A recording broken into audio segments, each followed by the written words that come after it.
Good afternoon, everybody, or good morning to some, and thank you all so much for joining me and Ruben today to discuss the automation of inventory control with connection to eProcurement. I am joined by Ruben Tobias, who is the Director of Procurement from San Antonio Country Club, and my name is Alana Untracked. I am the Director, or I apologize, actually, recently promoted to the VP of Sales with CedarCreek Systems.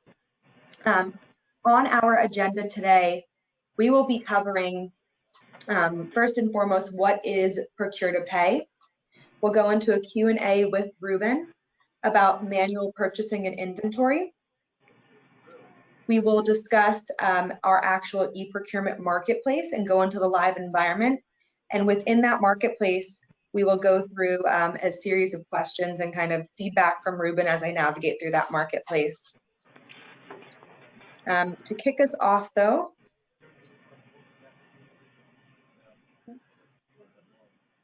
we're going to go ahead and talk about what procure to pay is exactly. Procure to pay is the process that has taken place every time an order is placed with a supplier. It is initiated by an order being sent to your supplier. It is then flowing through to the next step of that process, which is receiving. And then at that time, once you receive, that order and the documentation or the details of that order kind of flows into two different directions. The one we're going to talk about today is the top, which is the inventory component. Upon those items coming in, that is going to need to have inventory updates take place. It's going to, those products are going to be accounted for and moved throughout your property. You'll be doing counting of inventory items, either quarterly, monthly, or even weekly or daily, which ultimately then drives the update of those inventory counts and values again. That then starts the cycle all over again. What's interesting about kind of this process here is that it involves a lot of different stakeholders, and it flows into two very different paths, with data from both not crossing over but being very important to the two. With our marketplace solution, what we offer is a simplified approach to procure to pay, consolidating some of those steps that that can take place and kind of flow into the other two avenues, so consolidating purchasing and receiving, but also within that eProcurement process, capturing information that ultimately automates downstream from both an accounts payable management side for invoice and payment processing, as well as from an inventory control and management perspective. What we're going to talk about today specifically is this ongoing cycle from purchasing and receiving into your inventory, which then of course triggers purchasing to start all over again. So before we get into the live environment, what I'd like to do is cover with Ruben what were the challenges and disconnects that you experienced when working without a connected solution like Cedar Creek that offers that connectivity between your inventory and purchasing. So Ruben, can you explain what you found to be difficult when it came to managing your actual inventory without having that purchasing connectivity that you have today? Well, the biggest aspect I would say would be if you had to do it manually, everything would be you'd be log jammed with paper. Also, if you're not connected with your vendors, it's very hard to see what items they carry. You're just going by what the salesperson, is relaying messages to you.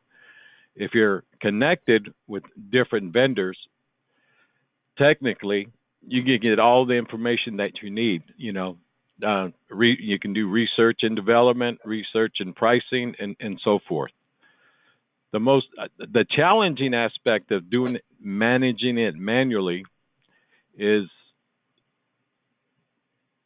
one person has to have control of your buying, and if that person misses an invoice, misses something, it's going to go haywire. Absolutely. And what would you say is, without having that connectivity as far as, the connection and how inventory or the purchasing aspect drives inventory updates, what would you say is the most time consuming without it? Reviewing the invoices or what orders were placed manually. If you placed orders manually, is this what you ordered? What happens if there was a sub? Maybe the amount is not correct, maybe the price is not correct, and so forth. Here with Cedar Creek, I know in 3 seconds if my pricing's not right and my quantity is not what I ordered. And it's a good tool. And especially in the wine market right now, in our beverage department, with wine going up and down like a roller coaster, the cost savings is great. And doing it manually, it might take you a week later. By that time, it's no good. Absolutely. And when you don't have that connectivity as well, was it taking a lot of time to manually update the costs and your quantities of what you have on hand and what the value of your inventory is in any of those movements? Is that taking a lot of time as well? If you're connected, like through Cedar Creek, everything, your pricing's updated right away as soon as you receive that invoice, and your inventory is automatically updated. So when the department users, let's say the chef, he wants to know how many prime ribs we have, by weight. All he has to click in is type in prime rib, and that tells him how many we have in the storeroom, so he can rec out. And it's up to date. Absolutely. Thank you, Ruben. And then, you spoke a little about that connection that you have with suppliers, and I appreciate you kind of touching on that. So something that's very unique about Cedar Creek is our supplier connectivity. We have live connectivity to suppliers on a global scale, actually over 400,000 globally. What that means from a property perspective is that we have live integration, live catalog connection to the suppliers that you work with. And what Ruben alluded to is that with that connection in our agreement with these suppliers, they're actually keeping those catalogs and pricing live and up to date for all of our customers. So there is no more guessing game. You have all of your suppliers' products at your fingertips, as well as any time a price is updated, that is pushing through and being made visible to you as well. Ruben, anything specific that you think of about our supplier connectivity that you find to be so valuable? Just the information that we can get into their location.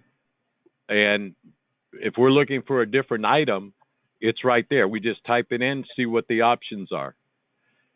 That's the best thing about the catalog. You set up your catalog with your primary vendors, and if you're looking for sugar cubes, you can find 2 or 3 different companies, two or three different vendors that would carry that product, and so forth. And I think you covered how exactly you're leveraging that connectivity. Is there anything further you wanted to touch on?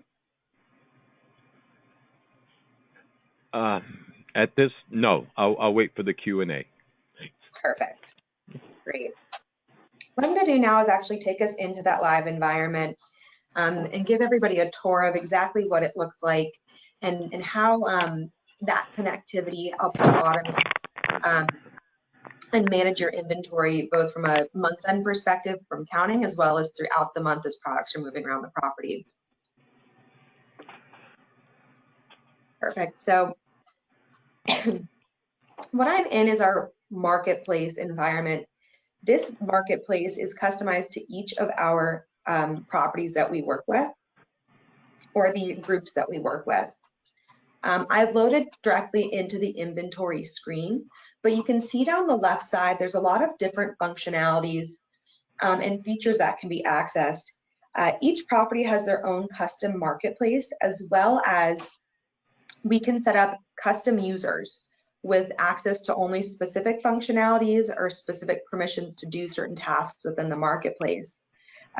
What this marketplace really does is it automates and connects all of the different aspects of that procure to pay process and eliminates redundancies and helps to alleviate manual processes and automate them.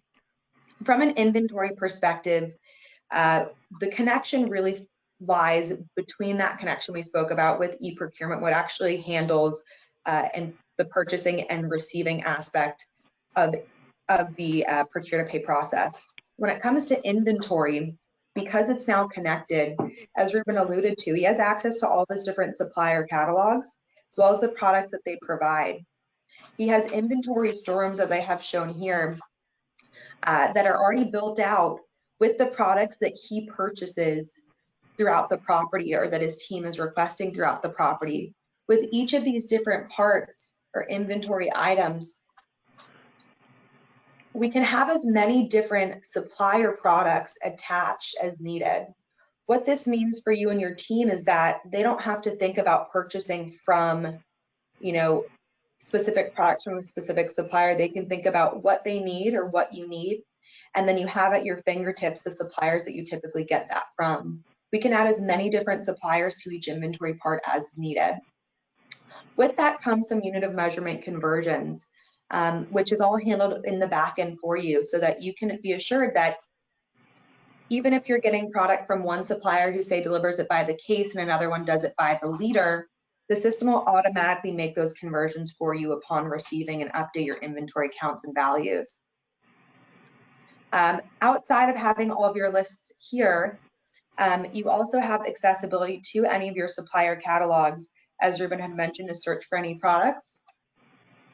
You also have, when you go to your homepage, the ability to search for any products by key name. But speaking to inventory specifically, what we're going to focus on today is the actual inventory and purchasing connection and that automation. And so starting with your inventory, as I've kind of walked you through this inventory storeroom, we can see all the different items that I have in my storeroom, the quantities that I have on hand, what the value of these items are, and what I'm measuring my unit or my inventory by. I can have as many different storerooms or locations as needed built out in my inventory. This screen is very customizable. I can drag and drop any of these columns, which allows for me to navigate very easily. And I also can actually do any sort of keyword search. Let's say I want to look for rum, and pull up all the different rums within my inventory that I can do a spot check of.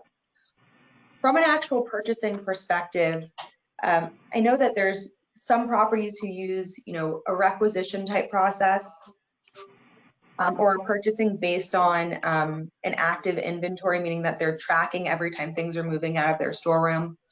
Whereas other properties are purchasing throughout the month and then doing a month-end count and doing a comparison against last month's closing, this month's closing, as well as what was purchased throughout the month to validate their inventory. I'm going to cover both kind of sides of that.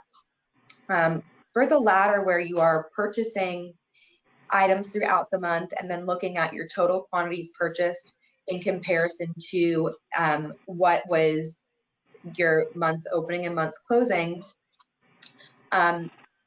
If you're not moving products around the property throughout the month, that's totally okay. That's up to you and how you'd like to, manage your inventory. When it comes time to purchase anything, it's very easy for you. You can simply access that inventory room. You can fill in the quantities that you want to purchase of the items that you need.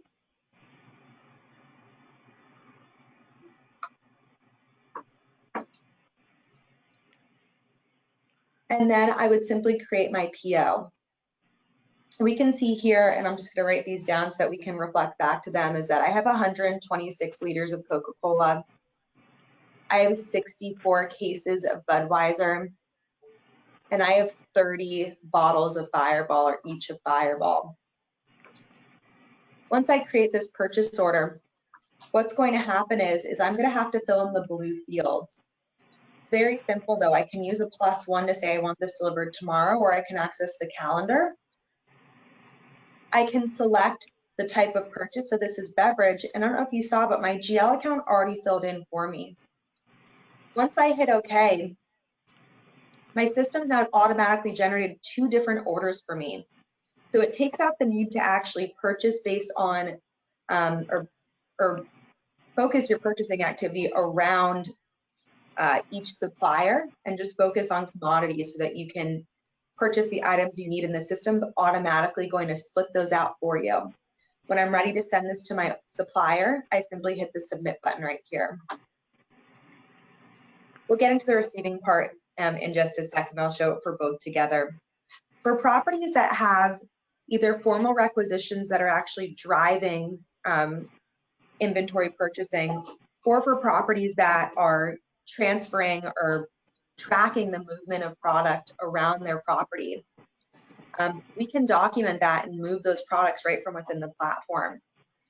If we're just going to be transferring out of storerooms, we can do so with our handheld scanners, which makes it really easily. And we'll get into that when we start talking about actual counting, and I'll display that functionality. For a property like Ruben's, they're using a formalized requisition process. And so when Ruben's team is going to request the specific products that they need, they're going to come into their order sheets. They'll have specific order sheets built out for their areas that they need, that they're requesting products from. And what it does is it gives a very specific list of the products that move from the storeroom to that specific location, so that each of those team members who are accessing this only see the products that they're requesting on a daily or weekly basis. When it comes time to actually request these products, very similar to what we saw with creating a PO, I'm filling in the quantities which I would like to purchase.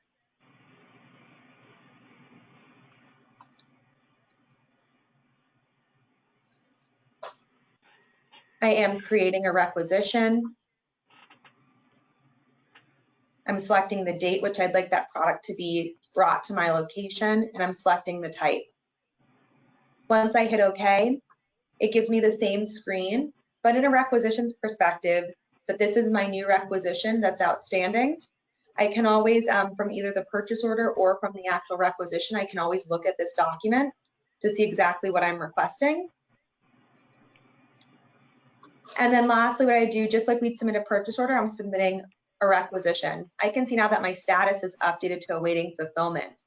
So at Ruben's property, what this does is this triggers a notification for Ruben to know what products are being requested from his different locations throughout the property. When it comes time to actually place the order for these products, it becomes a very simple process because we have all of the requests captured digitally within the platform. Now when I need to purchase these, I can simply use this button, which is my planned purchasing functionality.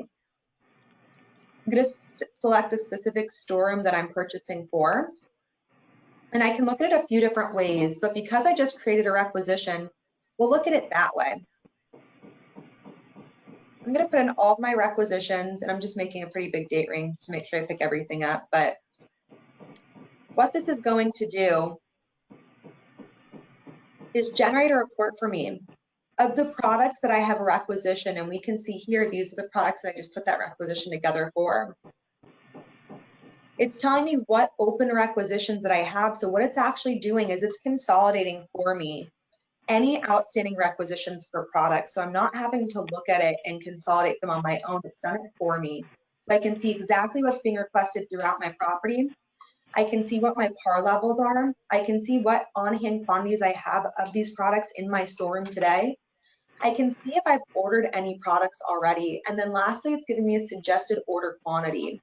So it's taking all these different metrics into account and determining what I need to order. And Ruben, this is the screen, or similar to the screen that you're using today, to determine what you're actually purchasing into your property. Is that correct? Yes. And so what this does is it gives you just a really easy way to purchase, figure out what needs to be purchased. And then once those products are delivered, you can then focus on where everything needs to go. Is that correct? Correct. Perfect. So I have all of my order quantities suggested here. I can always make modifications there. If I would like to purchase these items, very easily, I can select the products that I'd like from here. I can change my order quantities here if I want to make any modifications.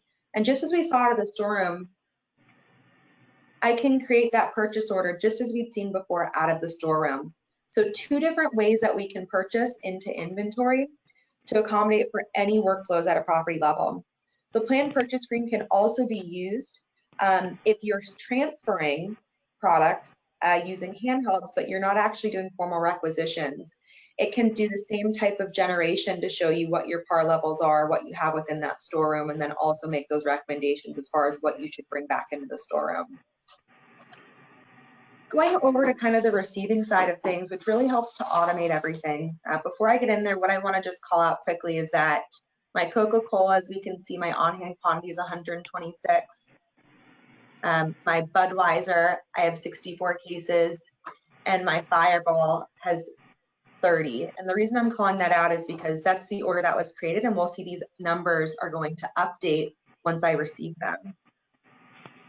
So when it comes time to actually receive this, I had two different orders that were created.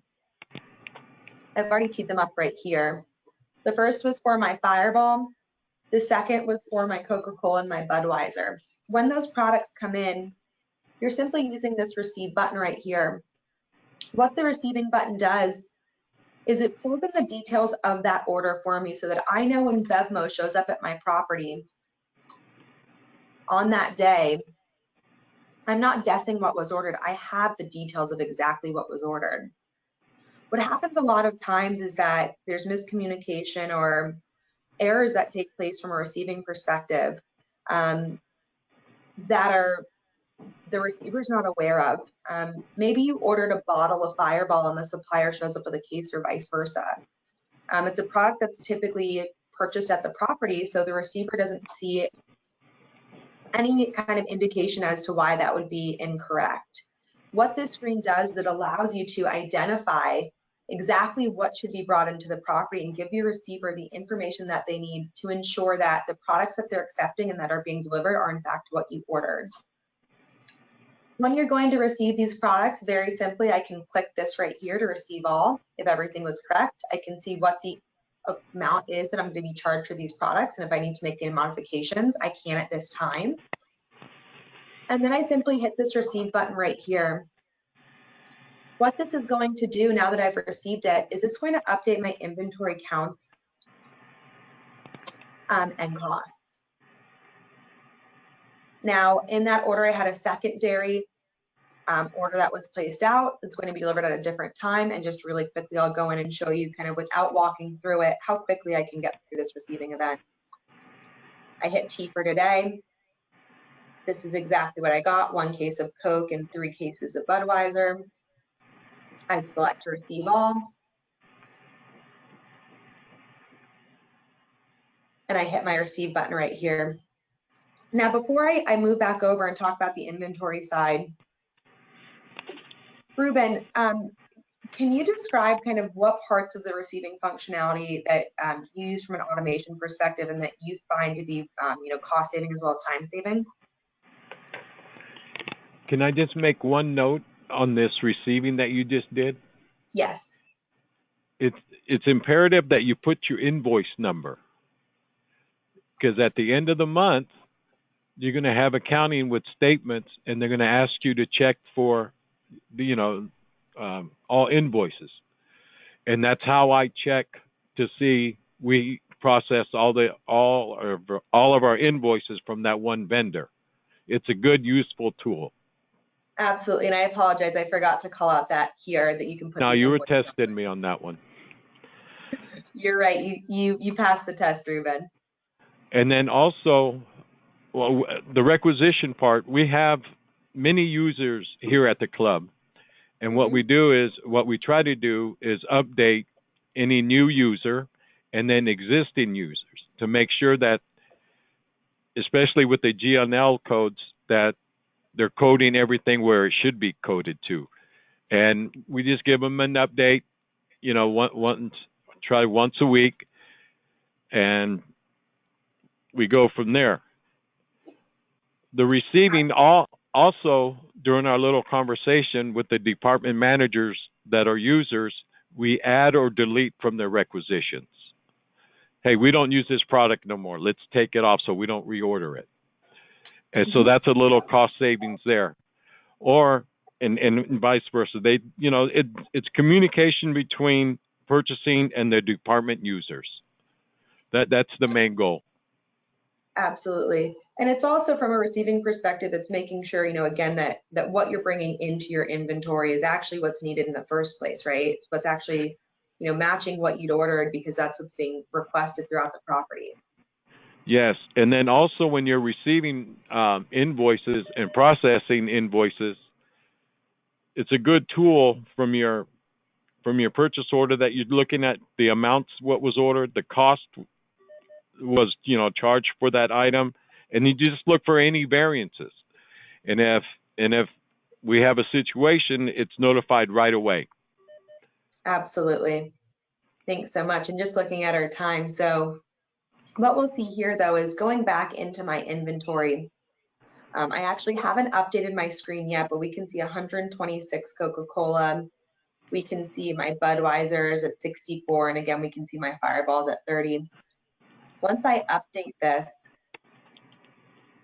it's going to update all of my counts, and we can see that the inventory on-hand quantity has increased, as well as my Budweiser and my Fireball. So by simply clicking that receiving button, automatically your inventory storerooms are going to be updated so that every time products come in, what exactly was added to that storeroom.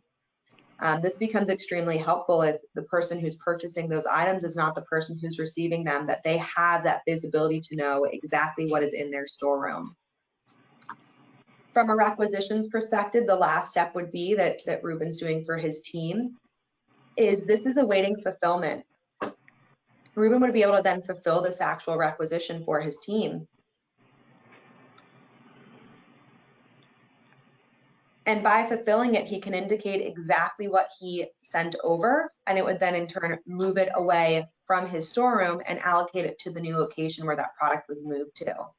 So it allows you to, throughout the month, actively maintain and track where your products are going to, and allow for a lot easier month-end product, and also for a lot better visibility from an inventory perspective across the property.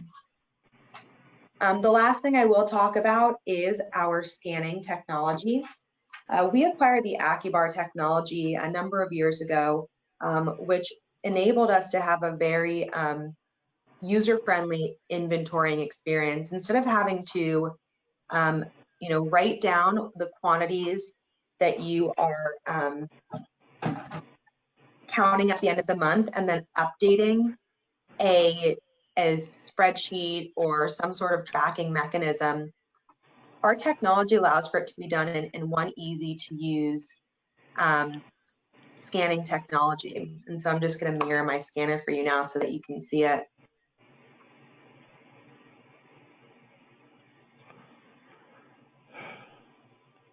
If it wants to mirror for me. Let's see.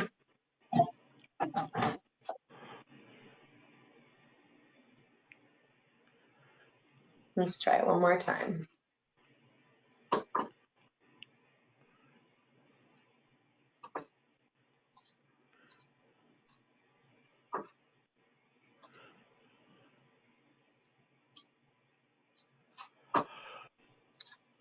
Well, my scanner is not wanting to show on my screen for some reason, so I apologize about that. Oh, I see it over there actually. Bear with me here.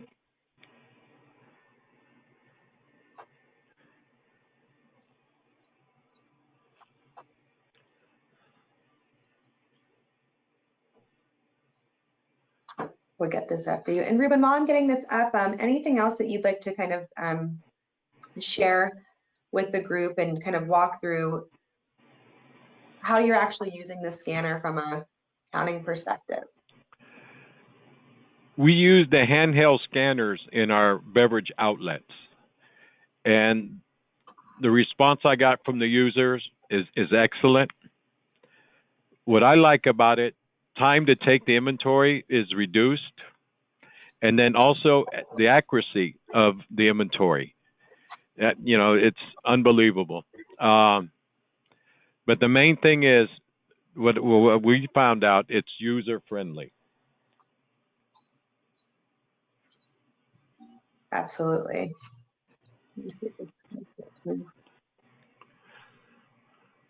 So I apologize, it does not want to work for me today. my mirroring app is not an indication of my actual scanner. What I can do is just show you from my screen of my computer, though, exactly what that process looks like. So what I have is my handheld scanner in my hand. It's very easy to use. I have a number of different buttons that I can access that allow me to do a variety of different functionalities. From an inventory perspective, we're going to use the Do Inventory button. It's going to ask me to select the location in which I'm purchasing or I'm doing inventory for. And then it's going to generate an inventory for me. My scanner recognizes barcodes as well as the actual shape of the bottle, indicates specifically what the name is, shows me what the shape is, and allows me to indicate on my scanner down to the 100th of an ounce the accuracy of what's left in that actual bottle, and then add on additional items or quantities of full bottles of those items or other inventory products that I have left in inventory.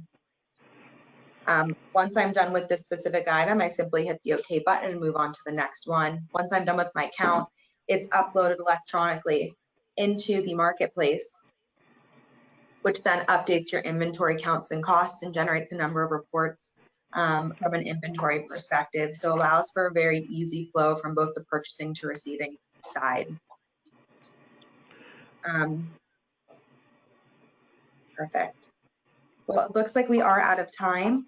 I do appreciate again, Ruben, you for joining us and for your continued partnership, both you and the team at the San Antonio Country Club. And to all of those who attended with us, I appreciate your time this afternoon or this morning, and we look forward to connecting with you soon. Have a great rest of your day.